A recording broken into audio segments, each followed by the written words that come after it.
Hey everyone, welcome back to Subnautica. Today we're going to be exploring the rest of the Lost River, and I think first we're going to go left, just go left, forward, right. Seems like an easy enough exploration path to me. And dear God, is it dark in here? Are my lights on? I feel like they are, it's just the world we live in. No, they aren't. Excellent.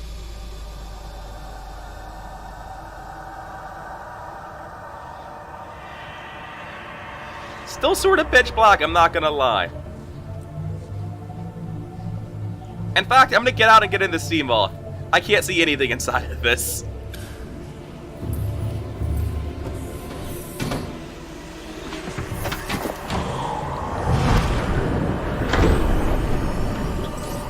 So, which way am I looking? The correct way. Excellent. And this is probably the most beautiful set piece in the game. It's not really its own biome, so I don't compare it against the Gelatium Cave, but this area is just amazing.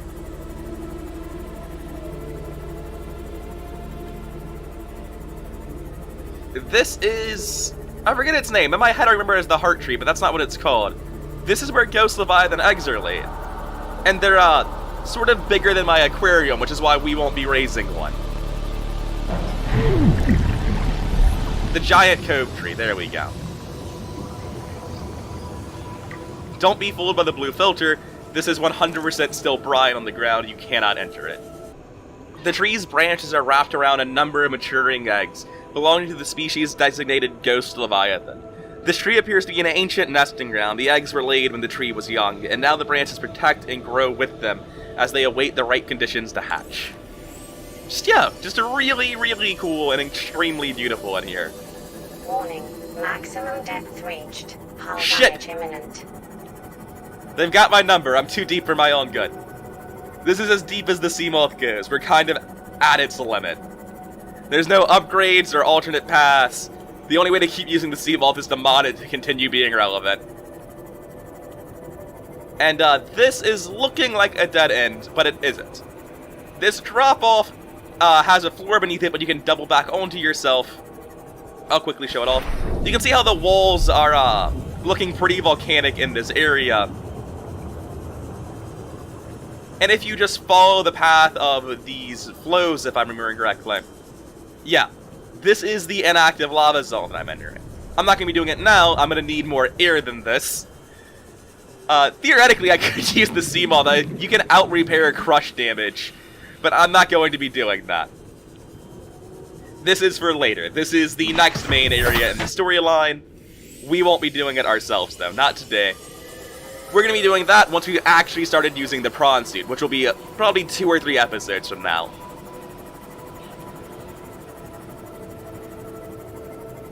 The first time through the game, I really disliked that it made me stop using the sea moth, because I love the sea moth. But on this playthrough, and like now that I've had more time to think about it, I do like that the sea moth at some point becomes not good enough to do what you need to do.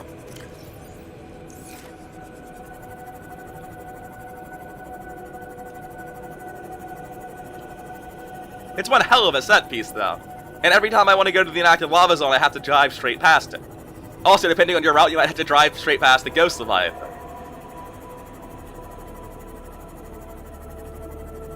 So even though backtracking to and from the lava zone feels kind of bad, there's at least a lot of cool stuff on the way to do it. Then our next path is just right here, right next to us already. I think I just saw the edge of a ghost ray swim through that wall. We're not going to worry too much about that. And this is definitely an exit because we're going up the flows of brine again, which clearly means that this is going out somewhere else. Is this also Blood Kelp? Where am I? Ah, great, yes, the bigger spiders. Let's scan him real quick. Oh, hey, he's also a jackass. Let's stop scanning him and read his description. And much like the smaller crabs, these are just carrion feeders to nothing super interesting. And like at this point, you have no reason to be on the ground within, you know, stabbing distance of them. You know, unless you want the sulfur that they're guarding. But this sulfur is like close enough to the surface of the brine, they don't have to worry too much about getting murdered by the brine or the carrying guys.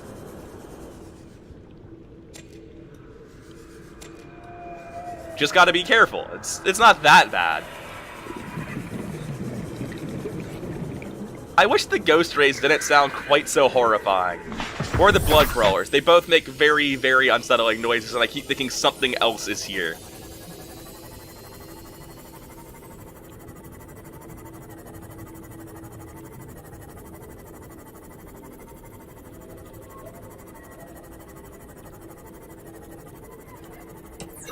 But yeah, this is Lost River in all of its glory. This is very, very cool.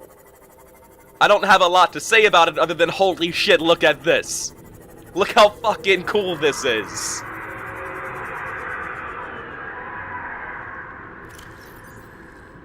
Right, there are multiple juvenile ghost Leviathans. Yep, that's true. That is totally how the game works. Gonna quickly fix that beacon. Alright, cool. So now it's marked the same way as all the other Lost River entrances are. And I think this means that I'm at another exit, because I'm pretty sure the Ghost Leviathans are near the exits, or entrances rather, to Lost River. What the hell are you gonna do? Don't pretend. Just throw in a tantrum, ignore it.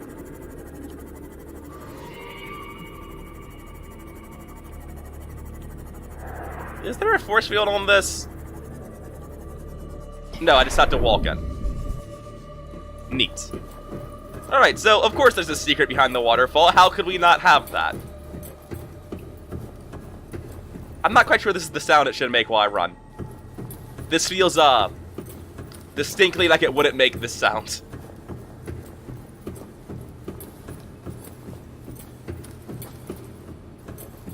I think this is nothing. Yeah, this is just a teleporter from the end of the game. Spoiler alert, there are a lot of teleporters at the end of the game that essentially allow you to travel to any biome on the map, and this is the Lost River teleporter. Alright, yeah, so not a whole lot in here to speak of, just a thing that it's cool to show off, but nothing that actually benefits my character anyway.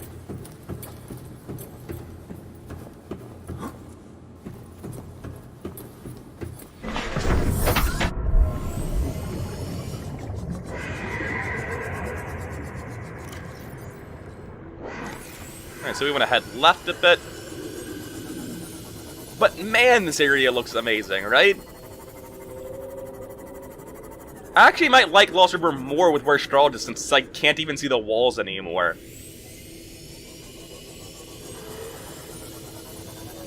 It's weird, because draw distance varies so much in this game, whether it's improving or making the game worse. In some, it's killing the game that things aren't drawing in, and in others, it's clearly better that they aren't. And this is definitely an entrance in Blood Kelp. This is the biggest entrance that I started using later in the game, because it's so easy to drive your Cyclops through this one. Just look at this. It's just a single massive gaping hole that leads to the end game.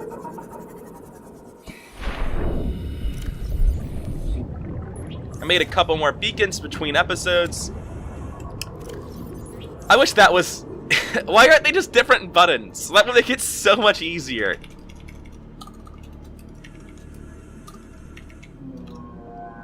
So I guess there are two northern Blood Kelp entrances. That's awkward. No, you know what? I think one of my markers for Western Blood is probably wrong. Yeah, I have this labeled as North Blood, and it's totally not. This is Western Blood, too. Can I change that from here? That'll be helpful. I do really love this sort of music for the Blood Kelp, though. Just gonna leave this playing for a while.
What is he doing? Why would you do that?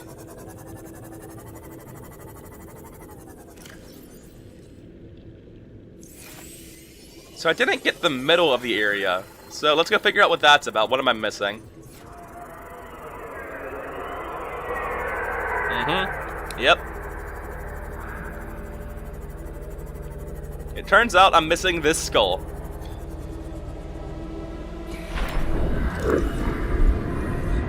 Which is not an important skull, unlike the rest of the skulls, sad to say.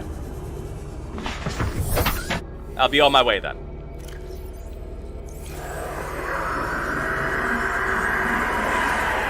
Everyone is so angry down here. It's really upsetting. Can they just stop screaming for a little while? It would be very nice.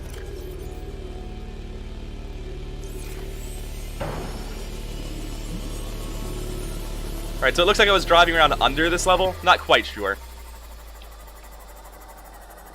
Alright, there's our friend the juvenile Ghost Reaper. I call them Ghost Reapers every time.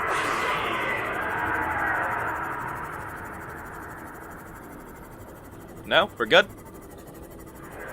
Whatever. Not gonna worry too much about him. Alright, so that just leaves one more to go. And yeah, that's not gonna be a short path. There's a whole lot of Lost River left.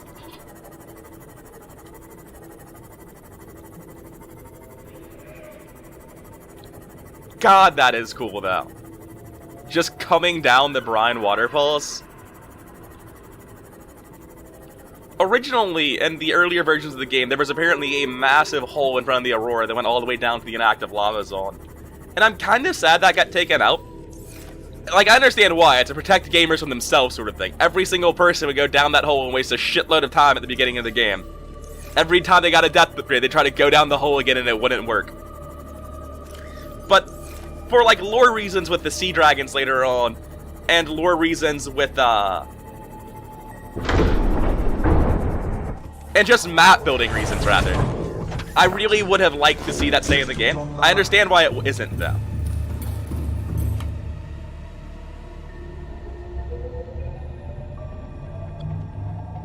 I think this is the last area I haven't been through.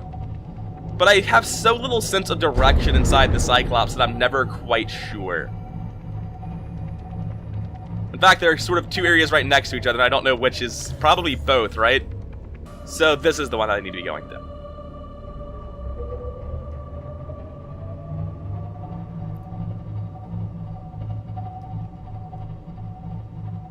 So I'm going to be sticking with bottom camera because that's how I feel better about moving around in this. I'll use top camera occasionally, and this camera is a prank. I don't know why we even have this camera. Your rear view mirror, essentially, but you generally don't do a whole lot of tight backing up in this game. And even if you did, you could just look backwards on this one, right? And we might have some lore ahead of us. There might be a thing. This alien structure appears to have collapsed to the sea floor. Yeah, is that all you've got? I can see that it's on the seafloor and collapsed, but thanks, I guess.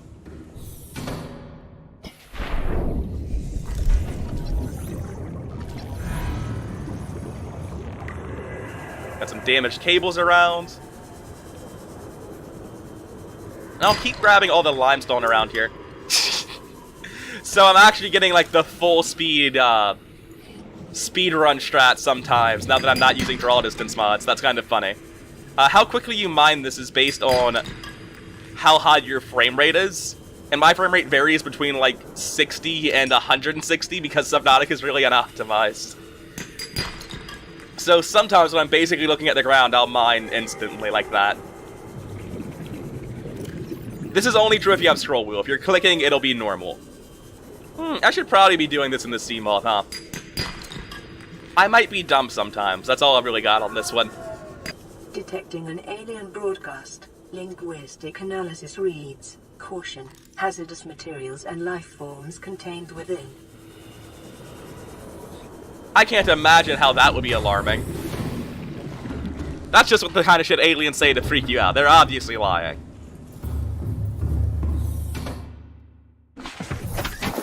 So let's act like a rational adult and use our submersible vehicle to explore the deep instead of our, nothing. I'll probably cut back to you in like 10 seconds, because, I mean, honestly, there's not going to be anything here. I'll be shocked if I'm wrong. Yeah, so there's an exit facing east in this massive room, but that's about it. Other than that, it's just resources scattered around, nothing super interesting. So let's get inside of this building. How upsetting would it be if this was like the only wreck in the game you couldn't get inside of? That would have been the most tilting, infuriating thing in all of game design history, I think.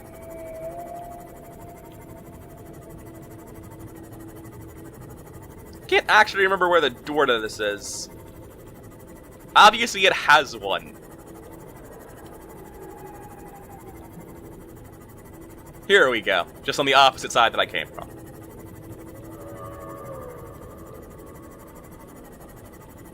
Looking a little bit reclaimed by nature up in here. This might have happened a long time ago. Right, I'll see you in 10 seconds. Interior walls in this section are substantially reinforced, indicating the designers were seeking either to keep something out or contain it within. Whatever their intention, it clearly failed. In this case, what we're going to find out very soon is they're talking about the actual infection on this planet. This is a quarantine facility, amongst many others. So, having backtracked yet again, let's put some tablets in. Let's see if this is actually helpful. Specimen research data. We'll read it all in one go. We've got a lot of stuff to do in here, like stealing their power sources.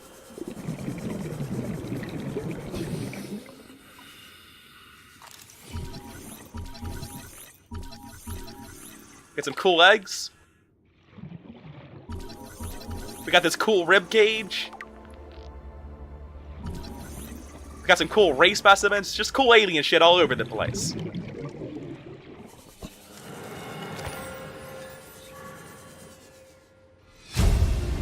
And this is just actually really cool. I'm being facetious, obviously, when I'm calling it like cool ray specimens. But this place is actually sort of fascinating your first time through.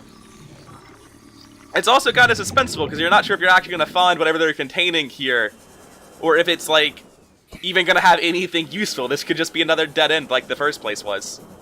Residual biological evidence suggests indigenous life forms were brought to this location and subjected to intensive study.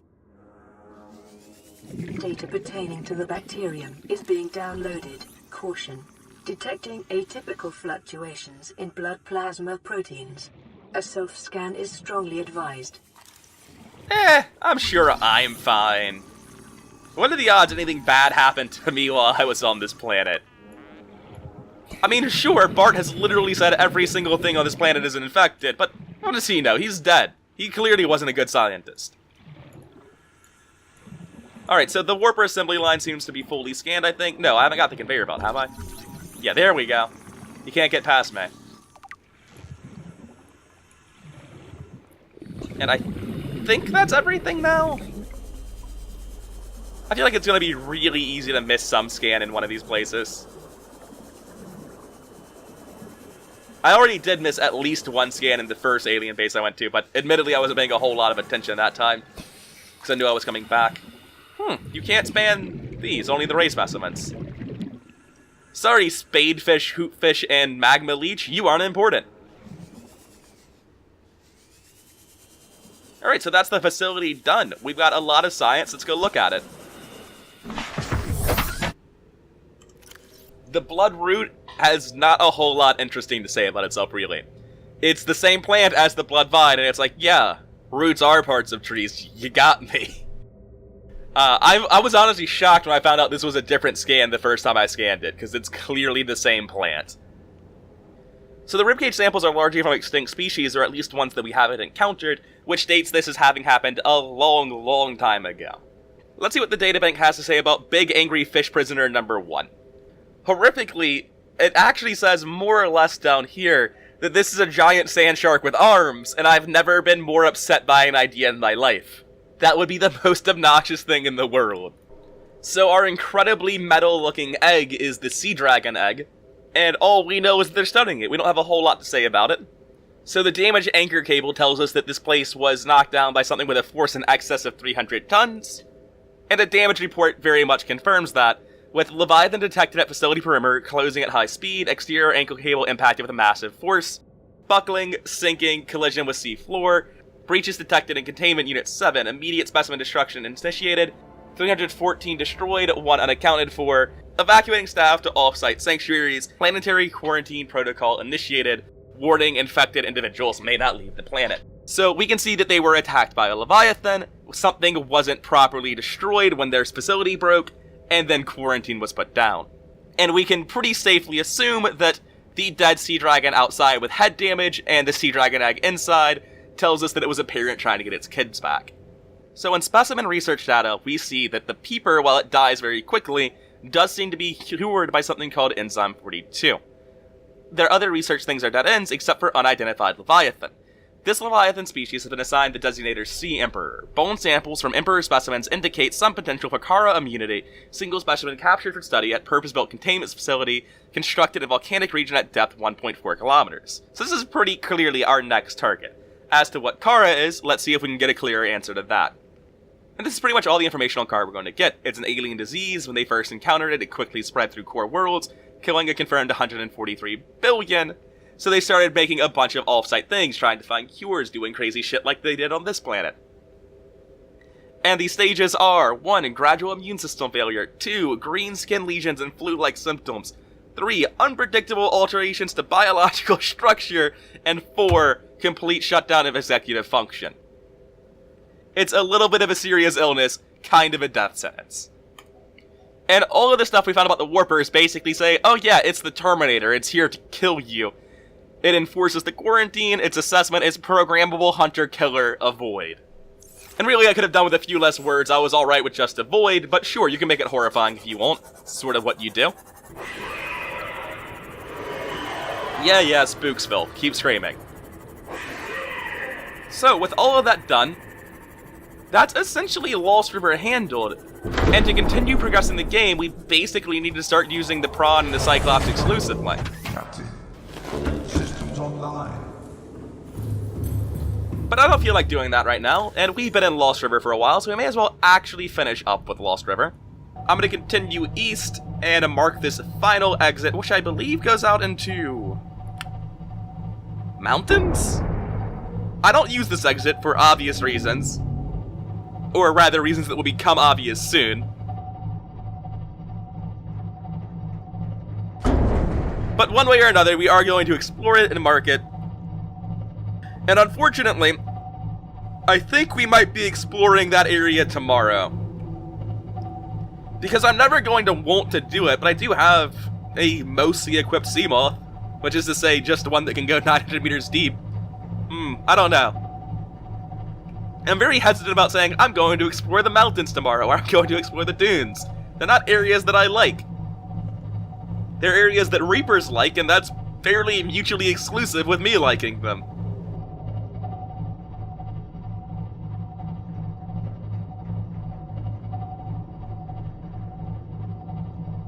At least it's easy to drive the Cyclops through this one. Getting in here from the Grand Reef was kind of... Yeah, that's a Reaper. That's gotta be a Reaper, right? What else? Yeah, that's definitely a Reaper. Wait. Is that a Reaper? Or a Ghost Leviathan? Could you attack me? I don't know where I am. It's a Ghost Leviathan, hey! They're everywhere down here. How are you doing, friends? Got engines. That's right, I don't exist anymore. You've got no idea what I am. So I'm gonna start exploring this in the Seamoth, and I'll get back to you once I know what the hell's going on. I knew it couldn't have been a Reaper because it was actually like visible. Reapers don't have any luminescence, and it shouldn't have been visible if it was a Reaper.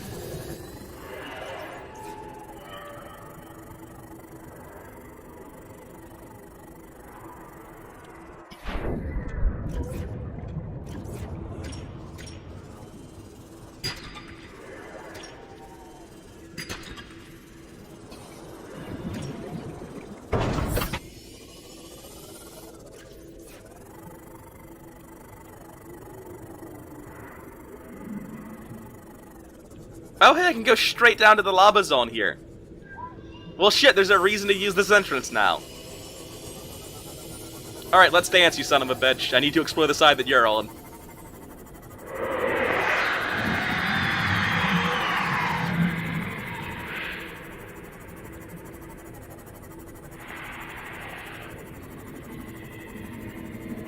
Are you ever going to stop? Can I leave now?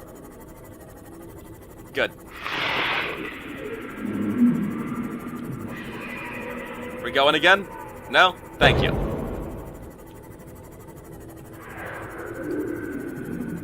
Just peacefully coexisting with the Ghostlified, and it's fine.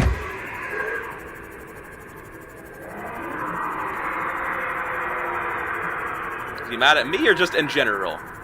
It's hard to tell sometimes. It's a very angry species.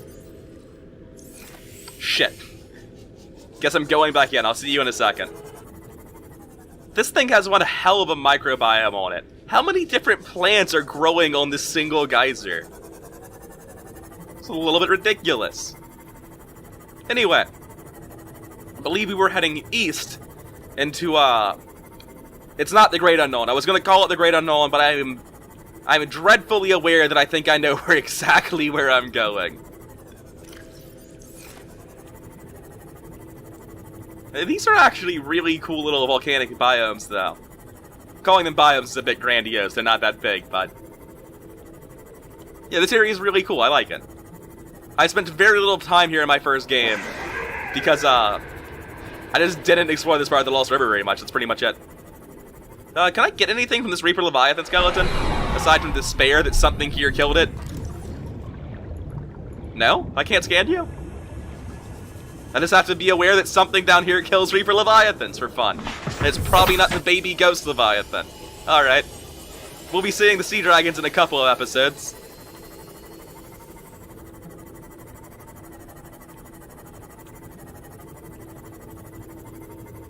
I feel like you're able to scan these, so I'm gonna keep checking all the skeletons to see if... hey, here we go! The other Leviathan skeletal remains just wasn't cool enough to be scanned, I guess. Alright.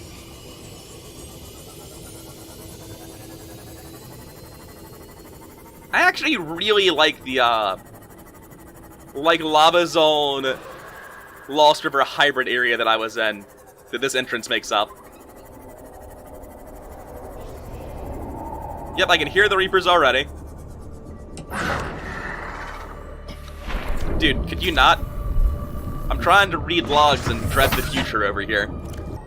Reapers are ill-suited to high-temperature environments, suggesting this creature was forced down into the active lava zone by conditions outside its control. Trace muscle tissue remains in the bones, indicating the specimen died in recent months. Burns and other physical damage to the skeletal structure likely became prey for something bigger. What a great note! God, that is awful to read. I hate it. So, at this point, we are back in proper biomes, and I guess I should put down my final exit beacon. Alright. So tomorrow, we take the sea moth into the mountains. I hate bone sharks. But for today, we're done. This has been rather incoherent. I hope you've had a good time. Like, comment, subscribe, and all that other shilly channel growth nonsense. I'll see you around.